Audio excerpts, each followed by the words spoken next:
Hello, and welcome again to another travel video diary.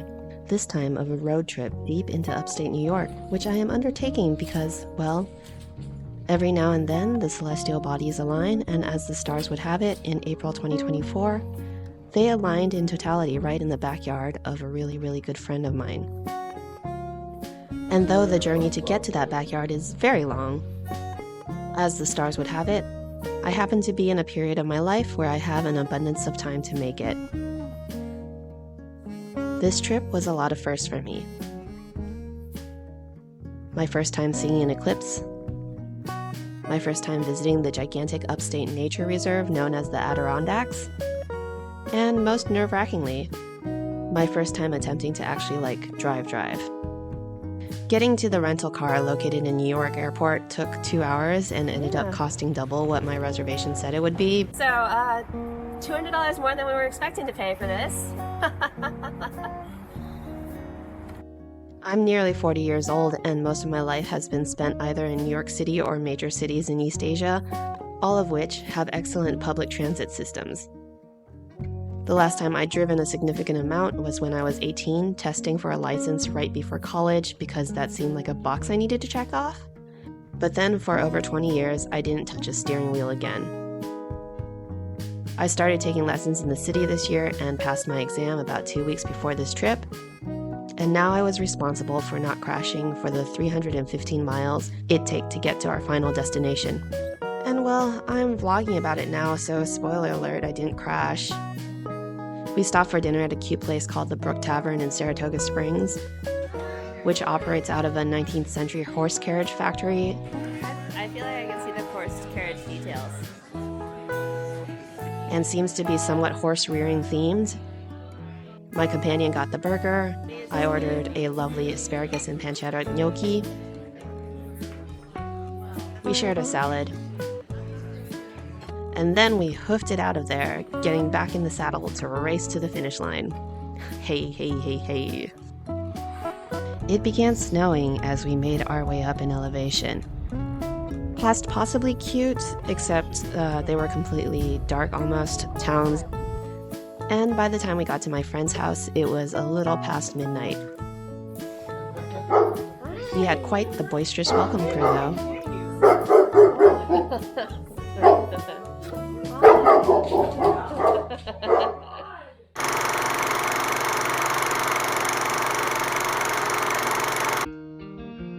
We arrived in this area quite technically on April 7th, so we had a day before the eclipse to explore the nature reserve with my friend.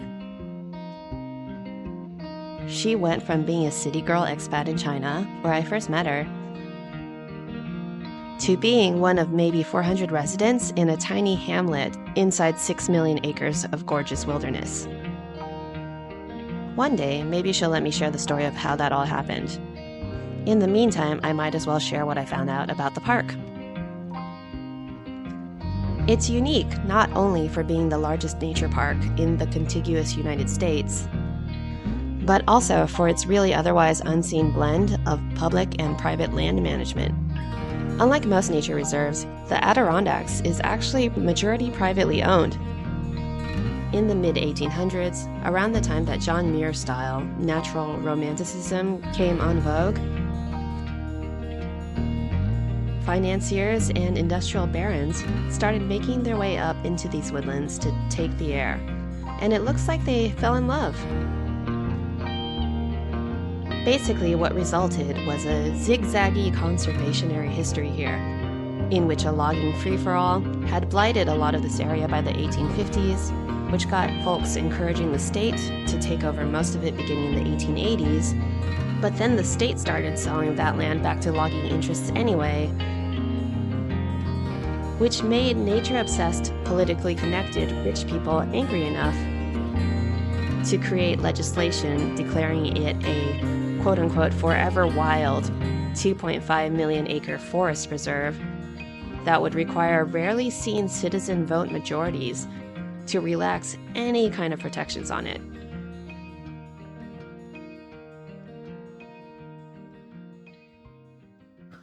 Yeah. Just helping out. Remember where the wooden tombstone is?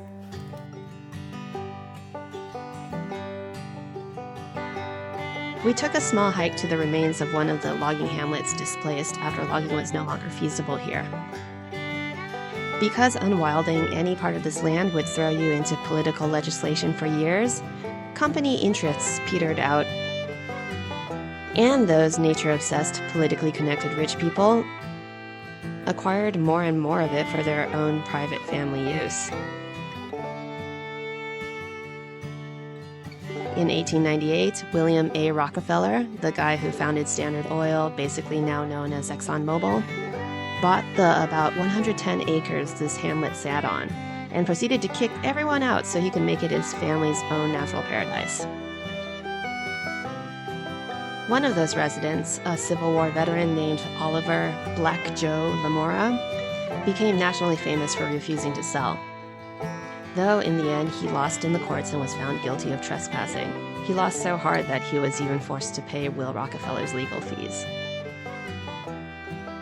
Not really known as a man of the people, that Rockefeller. But his actions pretty much echoed how the big names approached conservation at the turn of the century. Those big names included some other famous families with land around here that you might have heard of. The DuPonts, the Whitneys, and the Roosevelts. In fact, Teddy Roosevelt apparently made the journey from here to be sworn in as president after his predecessor, President William McKinley, died. Yes, this is the same Teddy Roosevelt that's responsible for the vast expansion of federal parks and kicking everyone off of those acreages, no matter how long they'd previously lived there. Basically, these guys all had a pastoralized view of the wildlands that didn't really care too much about its impact on other humans. And as previously stated, a lot of them still own land here right now. Well, having come up here from the crush of New York City to be the only people making footprints in the virgin snow, I kind of get it. If I knew I had the resources to create this kind of escape for myself, securing it only for my best buds and employees deeply invested in keeping this area beautiful, I can't say that I wouldn't be tempted. I'd hope I'd be a little more equitable, though, and a little less, imperialistic colonizer about it.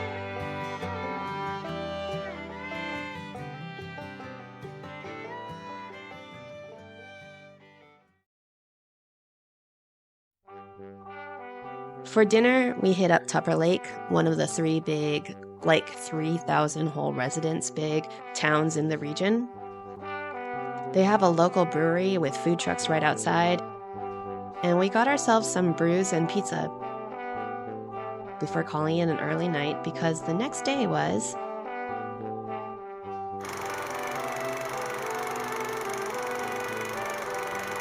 So, I mentioned that this was the first time I'd ever seen an eclipse, and we really lucked out on the weather.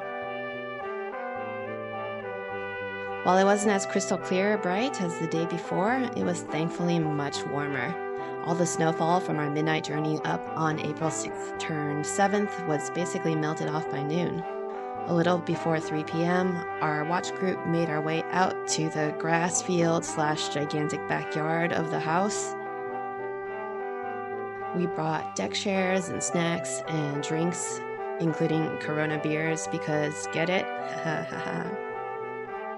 And then we looked up at the sky, using our eclipse glasses, of course. We're not trying to blind ourselves. Until it happened.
Before the viewing, I'd come across this XKCD cartoon that basically graphed how cool 100% totality was versus any kind of partial look at the eclipse.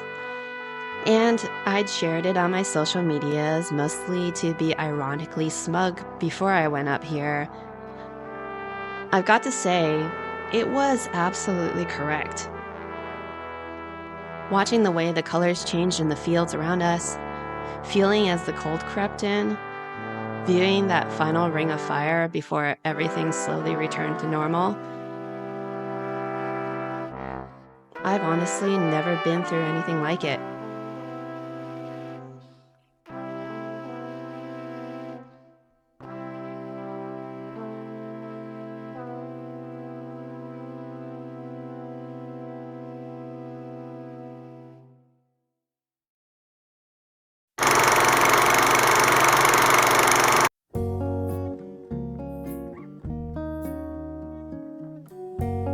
We topped off the day with a bowl of venison chili, the localest meal I've probably encountered in New York, considering the deer was hunted on these lands.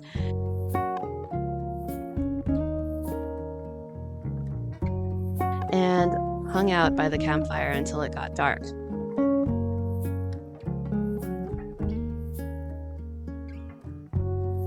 Our final few hours of time in the Adirondacks were spent in Saranac Lake, another one of these 3,000-person, guess how do they have the room, towns.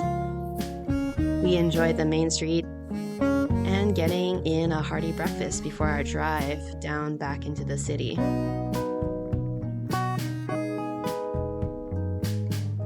In the aftermath, we listened to several members of the radio audience wax philosophical about what this meant to them.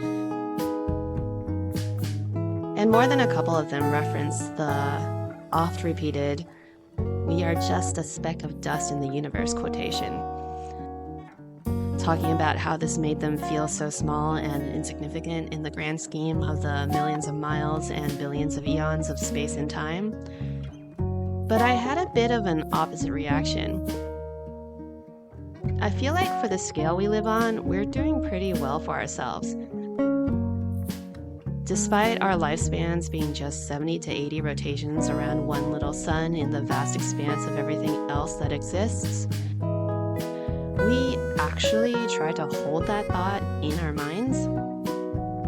We're constantly observing, creating meaning from, imagining, and then exploring worlds wider than what we can personally embrace. We fight against our natural limitations to expand our horizons, and somehow we've exceeded them enough to go from howling in fear as monsters eat the sun to getting such accurate predictions of eclipse paths that millions of people around the world can travel along them. And then call into a radio show to exclaim about how it made them feel. I think that's pretty neat of us. Go humanity.